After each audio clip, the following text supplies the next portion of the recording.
What's up guys? Welcome back sa aking YouTube channel. Kung bago ka sa aking channel guys at gusto nyo matuto regarding sa mga coins, click nyo na lang yung subscribe button at saka notification bell para updated po kayo sa mga videos na i-upload ko.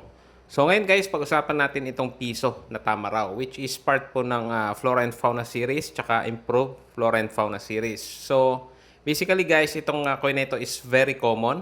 Pero may papakita ko sa inyo guys na isang coin which is ganito rin siya na kung saan ito'y may error. So, nagkakaroon siya ng medyo mataas na halaga pagka yung coin po na ganitong common ay meron po siyang error. So, visible error po ito guys. I-compare natin sa isang coin which is makikita nyo po kasi guys na meron po itong double die error or double struck po ito. So, makikita nyo po yung tama raw.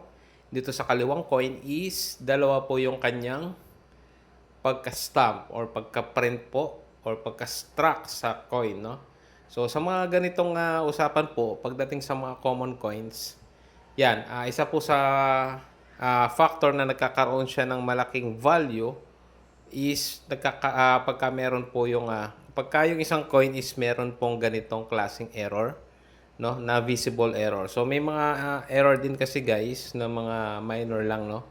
But ito po is visible and considered po na major error itong mga ganitong error po, no? So, basically guys, syempre tataas po yung presyo ng ganito. Well, depende po sa alok ng mga buyer.